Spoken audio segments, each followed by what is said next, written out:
Ya pemirsa, untuk mengetahui lebih dalam mengenai upaya perdamaian antara Amerika Serikat dengan Iran, kita telah terhubung dengan pengamat politik Timur Tengah, ada Pak Nasir Tamara. Selamat siang Pak Nasir, apa kabar? Selamat siang Bu, kabar baik, terima kasih, apa kabar? Kabar baik juga. Pak Nasir, ini delegasi Iran tiba di Islamabad, Pakistan. Apakah mereka akan benar-benar segera berunding dengan Amerika Serikat? Jika ya, apa yang membuat Iran ini mau akhirnya ke meja perundingan, sementara sebelumnya Iran menyatakan tidak mau datang? Kemlu Iran mengatakan bahwa mereka tidak akan mau bertemu dengan delegasi Amerika Serikat. Jadi nanti dalam pertemuan itu adalah Pakistan dengan delegasi Iran, kemudian Pakistan akan disampaikan oleh Iran apa-apa yang mereka hendaki. Nah, lalu delegasi Pakistan sebagai penengah akan menemui Amerika Serikat menyampaikan apa yang dikehendaki oleh Iran. Dan kemudian mereka juga akan mendengar apa jawaban Amerika Serikat. Posisi Iran pada saat ini adalah mereka tidak mau berunding selama blokade di Selat Hormuz itu belum dicabut dan selama ada tekanan-tekanan. Jadi mereka menggunakan pihak ketiga, dalam hal ini perunding dari Pakistan. Kelihatannya yang sangat ingin supaya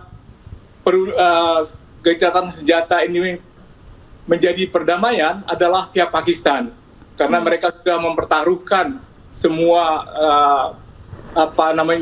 jalan setelah ditempuh agar ini menjadi kenyataan. Namun Iran merasa bahwa mereka tidak bisa percaya pada Amerika Serikat, karena kalau Jenderal Amir yang dari dari Pakistan yang jadi perunding mengatakan bahwa semua oke, tidak akan lagi ada gempuran dari Amerika Serikat. Namun bisa saja Trump mengubahnya, karena tidak ada seorang pun yang bisa menebak apa yang ada di kepala Presiden Amerika Serikat. Ini risiko yang diambil oleh Pakistan. Seandainya Iran diserang oleh Amerika Serikat pada waktu perundingan sedang berlangsung, Pakistan pasti akan kehilangan mukanya dan kehilangan kredibilitasnya. Dan ini bisa saja terjadi. Karena itu kedatangan Menteri Luar Negeri Abbas ke Pakistan itu disebut dengan perjalanan ketiga negara, perjalanan ke Muscat, Oman, Turki, dan Rusia, dan Pakistan juga. Baik, Pak Nasir, jika Iran dan juga Amerika Serikat akhirnya memang mau untuk berunding, menurut Anda, apakah kali ini perundingan damai akan berhasil dan ganjalan apa yang paling besar untuk bisa mencapai kata damai? Ya, Iran itu akan senang kalau Hormuz tetap berada di tangan Iran, tidak ada yang menyentuhnya. Kemudian kalau program nuklirnya itu boleh terus berlangsung tanpa halangan pembatasan. Berikutnya, kalau ada pampasan perang, seluruh biaya yang telah dikeluarkan akan dikeluarkan untuk memperbaiki Iran yang rusak berat, itu harus ditanggung oleh penyerang. Berikutnya, Iran juga ingin supaya senjata misil dan semua senjata drone mereka tidak diutik-utik. Kalau itu sudah diterima, kemungkinan besar perdamaian itu akan terjadi. Baik, Pak Nasir, ini kan belum pasti ya kapan negosiasi tahap 2 akan segera berlangsung di Pakistan. Kalau Anda melihat ini Pak Nasir, apakah yang saat ini terjadi merupakan seperti pertarungan strategi, waktu, kemudian pengaruh dan juga ketahanan daripada pertukaran serangan militer? Ini kan ada perang psikologis juga. Sementara katanya utusan Amerika kan dalam perjalanan akan tiba hari Sabtu kan, tidak disebutkan mereka telah tiba atau tidak kan. Jadi yang kita tahu bahwa hanya Menteri Luar Negeri Iran yang sudah tiba di sana. Seandainya mereka tiba, mereka juga harus menyampaikan apa yang diingini oleh Amerika melalui Pakistan, dan itu harga mati bagi Iran. Iran sama sekali menolak untuk bicara langsung dengan Amerika Serikat. Jadi pada saat yang sama Amerika Serikat juga meningkatkan jumlah pasukannya dan jumlah senjatanya di Iran di Timur Tengah, di Hormuz. Padahal perundingan lagi berlangsung. Amerika juga menyergap kapal-kapal Iran, gitu kan. Iran juga melakukan pemboman terhadap beberapa tanker dan juga mengancam kebebasan untuk berlayar di Hormuz pada kapal-kapal yang tidak mendapat izin dari Iran. Jadi situasinya, bagi Iran yang dipegang adalah bagaimanakah mereka menilai rencana aksi dari militer Amerika Serikat yang sudah di pintu gerbang mereka, yang sudah ada di Selat Hormuz itu kan. Jadi kalau kata-kata Trump, mereka akan kurang mempertimbangkan. Jadi kenyataan di lapangan yang penting buat mereka. Jadi Iran siaga penuh. Baik. Iran siap berperang jangka panjang terhadap Amerika Serikat. Itu posisi Iran.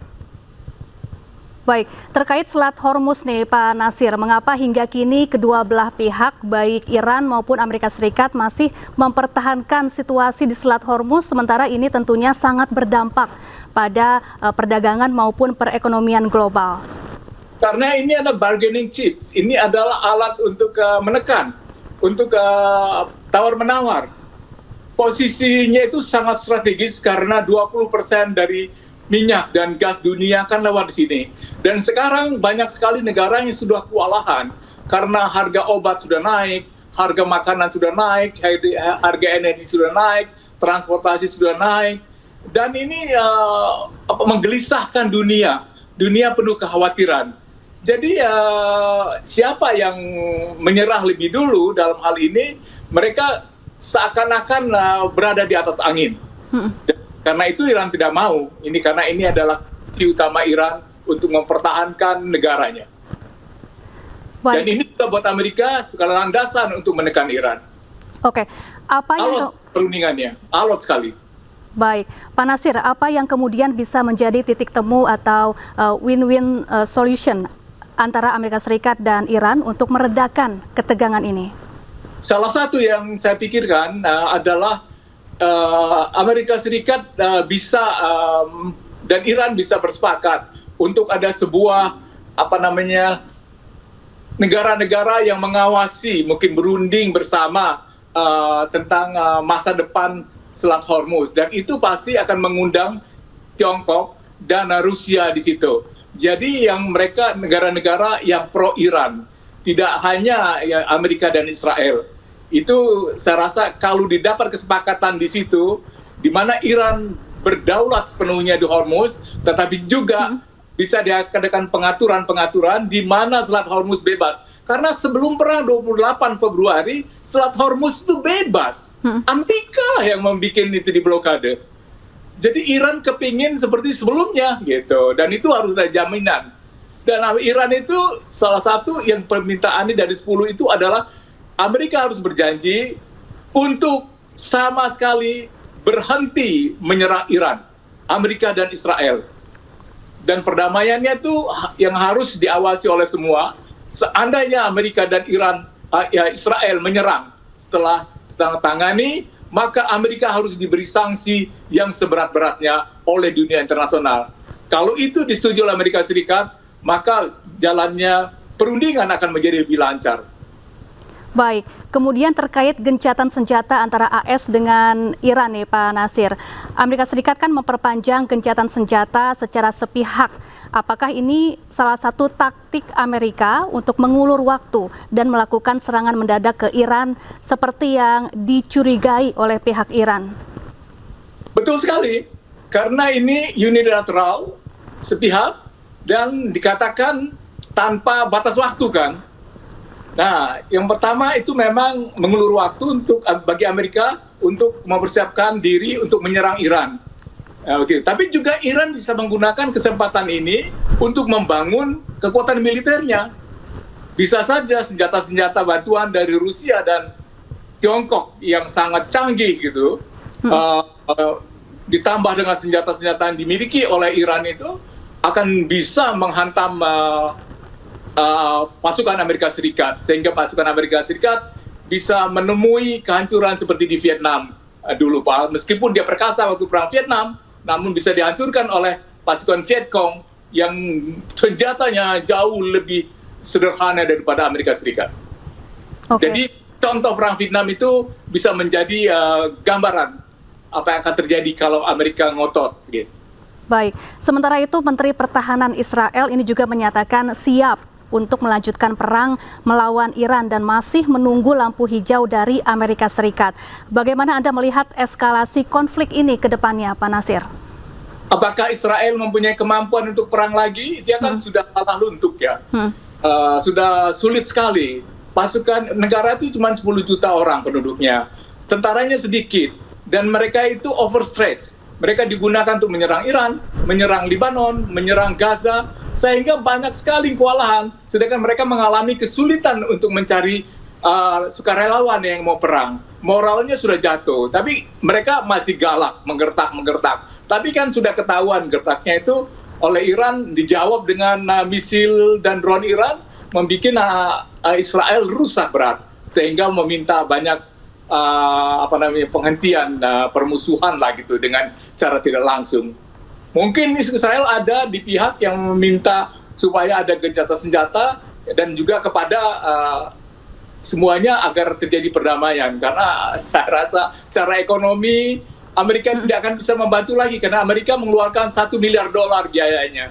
Kalau dia harus membantu Israel lagi, wah, rakyat Amerika sekarang ini sangat tidak suka dengan Trump karena hanya 30% dan supaya mengatakan mendukung Trump. Jadi kemungkinan kenaikan dana militer, budget militer yang dikehendaki oleh Trump tidak akan disetujui oleh Kongres dan Senat gitu. Baik, selanjutnya Pak Natsir, ini terkait ada wacana sejumlah negara Teluk akan membuat aliansi militer seperti NATO sebagai respons menyikapi situasi di Timur Tengah. Apakah ini benar-benar dibutuhkan dan apa yang bisa dilakukan dari kehadiran organisasi tersebut jika betul-betul eksis nantinya?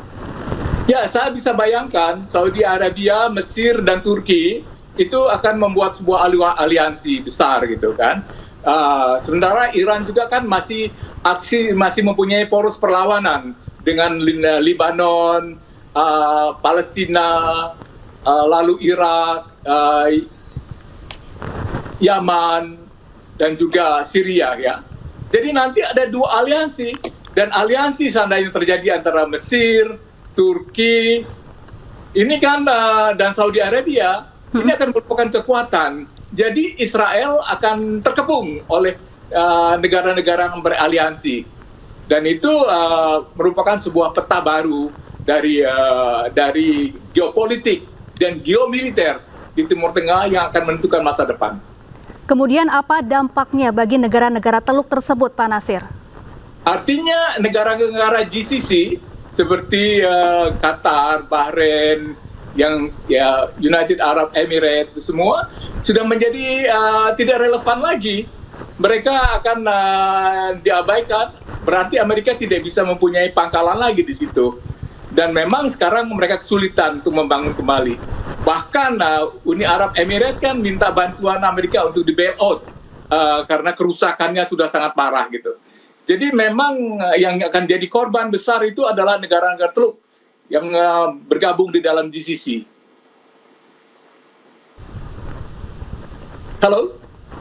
Baik, terima kasih Pak Natsir Tamara, pengamat politik Timur Tengah, telah bergabung bersama kami di Breaking News. Selamat beraktivitas kembali dan salam sehat. Terima kasih.